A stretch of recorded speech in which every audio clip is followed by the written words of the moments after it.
For every struggle in your life, there is a strategy. They didn't get it either. I'm gonna try y'all. For every struggle in your life, there is a strategy. They got it. Greatness is not income. A lot of people think that wealth makes you great, but it's a lot of wealthy people who are not great people. On the other hand, poverty is equated to greatness in a lot of people, that if they have nothing, they must be great. And neither one is true. You're not great because you're poor. You're not great because you're rich.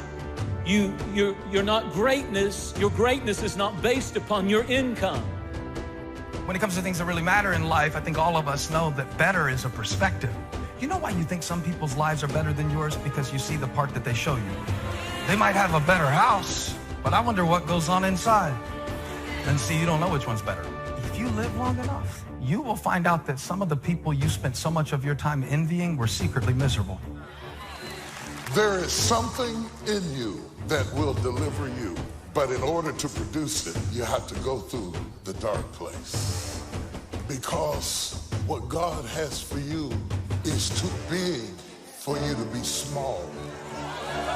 What God has predestined for you is too big for you to be petty. It's too big for you to hold a grudge.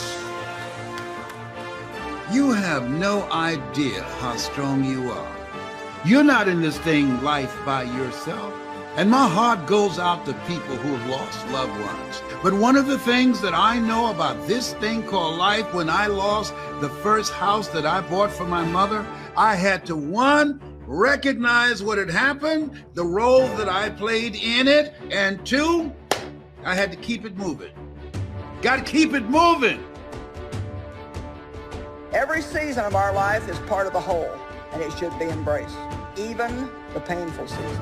The more we resist, the more it's going to hurt, and the longer it's going to take.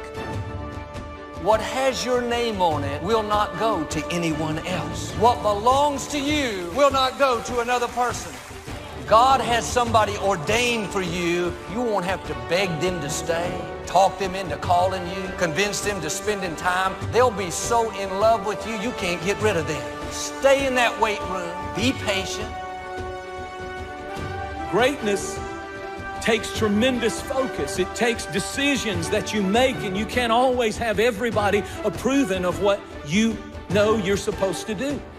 You cannot have the approval of everyone and be great. And the sooner you understand that, the sooner you'll do great in life. You're always going to live your life at the lowest common denominator of your friends if you don't watch it. We got to go backwards to get better. We got to go all the way back to get better.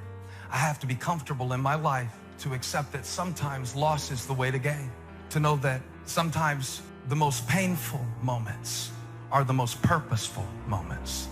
I have to be comfortable in my life to stop comparing myself so much with people who are not meant to be the standard anyway. Now, I don't know what you're facing today, but I know this, everybody in this room is facing something. If it ain't nothing but life. If you don't have nothing to fight but life, if everybody likes you and you're just as beautiful as you can be and as healthy as an Olympian, if you deal with nothing but life, life will try you to the breaking point.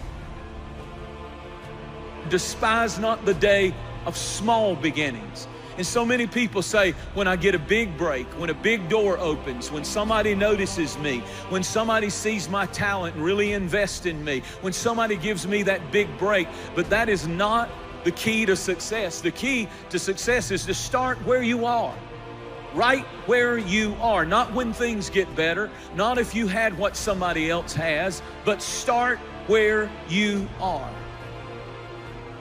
No matter how hard someone tries to get what's yours, they may manipulate, connive, ignore, leave you out. The oil is not going to flow to them. What has your name on it is coming your way. The person, the job, the opportunity, the promotion cannot go to anyone else. That's why we don't have to live jealous or envious of other people.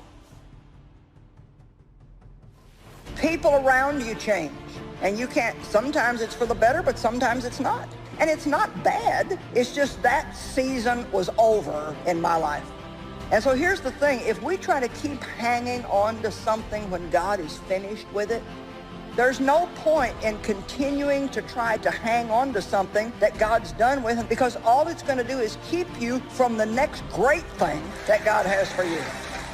I feel real strongly tonight to tell you guys, spring is right around the corner. Don't give up and don't be afraid of change, and don't keep trying to hang on to something that's just not working anymore. Trust God for something better. You have built-in greatness. You have built-in power, authority, and dominion to handle whatever life throws at you. And life is going to be throwing a lot of stuff. Nobody's going to be spared. That's why Viktor Frankl called it unavoidable suffering. But suffering is a choice. You have a choice, because you can suffer or you can choose to do whatever you need to do to liberate yourself, to overcome whatever you are stuck in right now. On the outside, people don't look broken. You don't see bruises, and you don't see scratches, and you don't see scrapes, and people don't walk around in a big cast, and so you can't tell with the naked eye. The problem is that there's a malfunction on the inside. So many times, depression, what it feels like is this, that I'm so afraid to share what's going on the inside because I'm afraid it might destroy you. So what I do is I bury it on the inside of myself, only to destroy myself. No matter what comes against us, we will make it through. That doesn't mean it's going to be easy. That doesn't mean there's going to be no pain involved. But truly, we can do all things. Yes, you can make it through whatever you're going through right now. You can get so strong in spirit that you can be going through really, really difficult things, and while you are, you're still reaching out and helping other people, and they don't even know what you're going through. I'm not in this by myself. I'm not in this thing by myself. You are not alone in the battle. You're not alone in the struggle. That God has a strategy, and when it's all over, you're going to see that even though you couldn't see him, he was there all the time. Extreme environments will turn you into a different creature. Extreme environments will make you move differently. See, magic can happen even after you lose the house. It can happen in the midst of a dark depression, even in the middle of a gut-wrenching heartbreak, in the midst of unimaginable loss. It can happen. Magic can happen in extreme environments. My question to you is, what's about to change inside of you that's going to make people think you can defy gravity? You know what? Some of us are so used to bad that we reject better when it comes. When something is just beginning to bud, there is also trouble rising up right beside it. When the wheat came up, the tear came up with it. Not because the wheat wasn't real, but because it was. It came up at the same time. Life is crazy. It can be the best time in your life and the worst time all at the same time. Our problems do not overshadow our purpose. Our weaknesses do not discount our work, and our deficiencies definitely do not delay our destiny. We have to learn how to work our weakness. You gotta work your weakness, because all of us to some degree have a thorn in our flesh. We all have gaps, we all have deficiency, we've all made mistakes, we've all got these things that feel like a thorn in our flesh. The thing that you are up against right now is not about you. The battle is not yours. It belongs to God. That doesn't mean that you don't have to show up for the fight. It just means that ultimately the victory that you seek is not your victory. It is the victory because God has a purpose in you getting the victory over this situation. It is not you that's getting the victory. It is God that's getting the victory. God is using you to get his victory. And as soon as you get that straight, you can get down to business. There's some stuff you need to clean out and clear out in your life. Some activities, some relationships, some things, some events, some bad attitudes, some wrong thoughts, some misconceptions, mental, physical, emotional, spiritual rubble in your life that you need to clear out. What's the rubble in your life. It's the stuff that keeps tripping you up. You can either stand up and take that small step forward.